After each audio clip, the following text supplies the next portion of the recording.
simplesmente homologar. Não, nós temos algumas questões legais que nos exigem, sim, que exige a nossa intervenção. A natureza jurídica do registro. Ela é declaratória no momento em que certifica a existência do ato de criação da sociedade. Ela é constitutiva porque atribui personalidade jurídica à sociedade. E os efeitos desse registro? Os efeitos é como dar o efeito de um registro na junta comercial ou no cartório de títulos e documentos. Ela tem o efeito da autenticidade, segurança e eficácia. Bem, passamos aí pela questão das partes que irão compor aí o contrato social, passamos a questão do registro, de se adequar e as questões da norma legal. Precisamos pensar agora na razão social dessa sociedade. Primeiro, trata-se de razão social. Nome empresarial é um elemento de empresa. Sociedade de advogados, trata-se de um tipo especial de sociedade simples. Então, não se pode mencionar no contrato social, e isso também o nosso poder de fiscalização nos permite baixar em diligência e pedir para que os sócios, sim, substituam a folha que consta a palavra nome empresarial, porque não é possível ter qualquer elemento de empresa em qualquer contrato de sociedade de advogados. Então, a nomenclatura correta é razão social, típico de uma sociedade simples. A razão social ela deve conter obrigatoriamente o nome completo ou abreviado de, no mínimo, um advogado responsável pela sociedade, podendo permanecer o nome do sócio falecido, se no ato constitutivo ou na alteração contratual em vigor, essa possibilidade tiver sido prevista. Esse é o que diz o artigo 38 do regulamento do Estatuto aí da Advocacia da OAB. Por isso, no contrato social, necessariamente deve conter previsão de alteração ou manutenção da razão social por falecimento de sócio que tenha dado o nome à sociedade. Explico melhor. Quando dois advogados resolverem formar uma sociedade de advogados, precisa sim pensar em um nome. Esse nome ele passa a ser o elemento que vai identificar essa sociedade. E essa sociedade, ela precisa, como eu disse no slide anterior, precisa necessariamente que possua o nome de um dos sócios, principalmente o sócio responsável pela administração da sociedade. Então, é o Araújo e Silva. O Araújo e o Silva, que é o patronímico de cada um dos sócios que integram, necessariamente precisam estar presente na sociedade. Ou se os sócios decidirem, não, só o Araújo é que, por ser o sócio controlador, o sócio majoritário, ou enfim, o sócio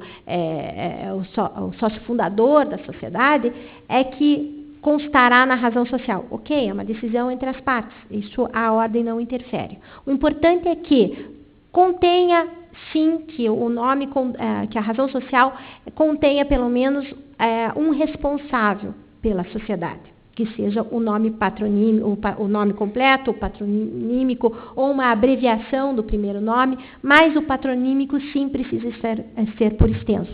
Abreviações, símbolos de caráter mercantil, como companhia limitada, etc., não é permitido. O que é permitido é simplesmente, achei interessante essa ilustração, é de que esteja o nome de dois sócios, né, com o E, né, esse E que identifica a sociedade, advogados associados, ou escritório de advocacia de fulano de tal, também é permitido. Ou advocacia, Araújo Advocacia, Paulo Araújo Advocacia, um exemplo. São elementos que identifiquem a existência de uma sociedade de advogados. Certo?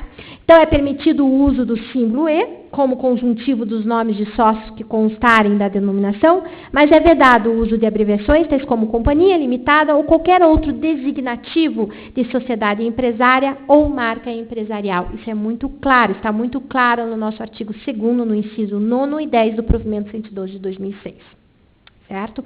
Com relação àquela questão anterior que eu havia comentado, do falecimento dos sócios, o provimento 112 também exige que no contrato social as partes prevejam que na hipótese do falecimento do sócio que emprestou o seu nome à sociedade, se a sociedade alterará a sua razão social ou não. Isso é preciso estar previsto já no início da Constituição. Também é motivo de diligência sempre quando as partes se omitem na previsão dessa questão. Quando elas não delimitam essa questão, realmente nós acabamos baixando em diligência e pedindo para que os sócios, sim, parem para pensar que caso o Araújo, acabei usando esse sobrenome porque foi o primeiro que me veio, me desculpe, não tem nada, mas caso o Araújo, que emprestou o nome, venha a falecer, se no contrato social constar de que é preciso que o nome poderá permanecer mesmo com o falecimento dele, ok, assim será.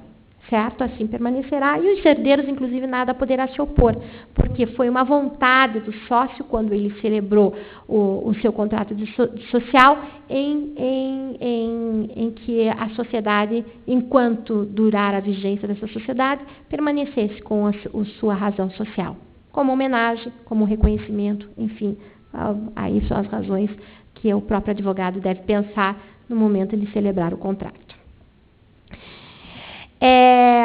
O capital social.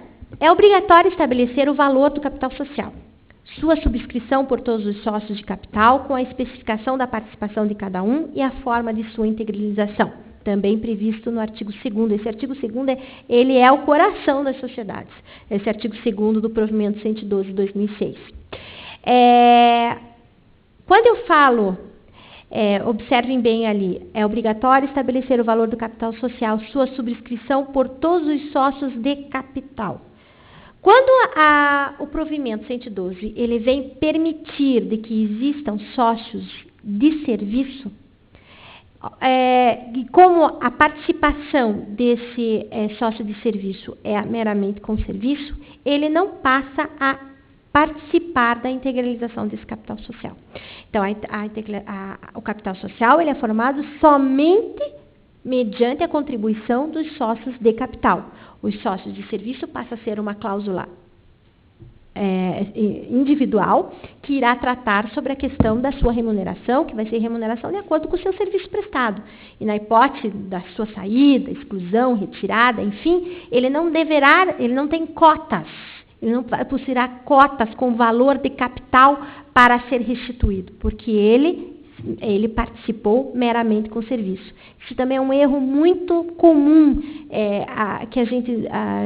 que aqui nós nos deparamos aqui na comissão de seleção, é de que a sociedade ela cria essa situação de sociedade de serviço, mas ela esquece de que a sociedade de serviço, o sócio de serviço, aliás, desculpa, ele cria o sócio de serviço, mas esquece que o sócio de serviço ele não participa do capital e acaba, inclusive, dando uma participação a esse sócio de serviço no capital. Isso é totalmente impossível juridicamente.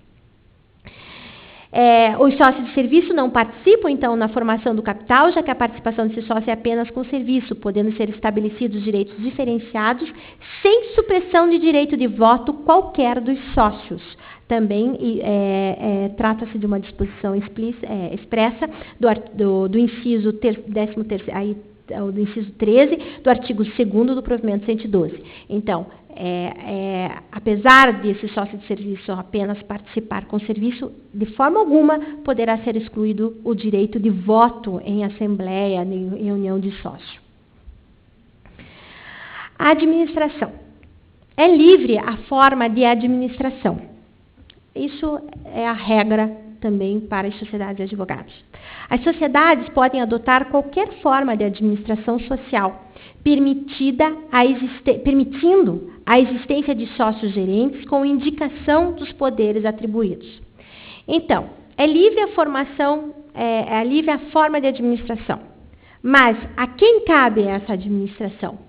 Cabe ao sócio gerente, ou seja, ao sócio advogado. Um dos sócios advogados é que irá ser responsável pela administração dessa sociedade.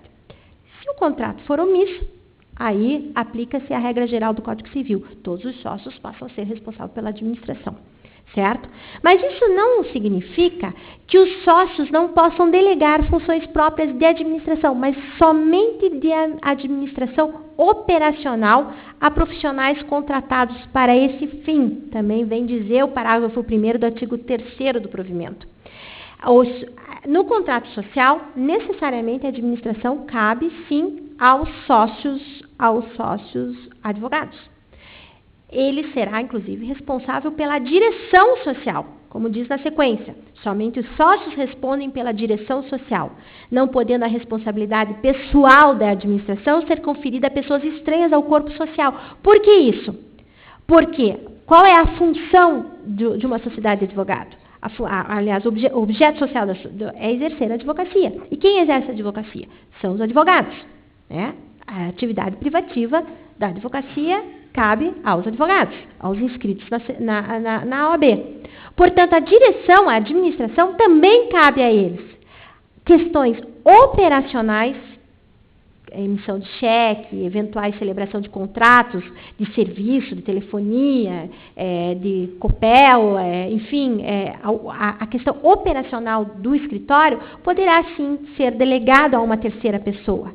Mas essa delegação não implica em transferência de responsabilidade. A responsabilidade continua sendo dos sócios advogados, certo? E essa é uma questão, a responsabilidade é uma questão muito pesada, e sobre isso eu vou falar daqui a pouquinho, mas a responsabilidade das sociedades de advogados é uma coisa muito pesada, porque por ser uma sociedade simples, ela não permite a limitação dessa responsabilidade. A responsabilidade é pessoal, ilimitada, solidária, enfim, já chego lá e vocês vão ver que isso aqui é muito pesado, inclusive aqui na questão da administração. O sócio administrador, em razão da função essencial que exerce, pode ser substituído da gestão da sociedade e os poderes a ele conferidos podem ser revogados a qualquer tempo, desde que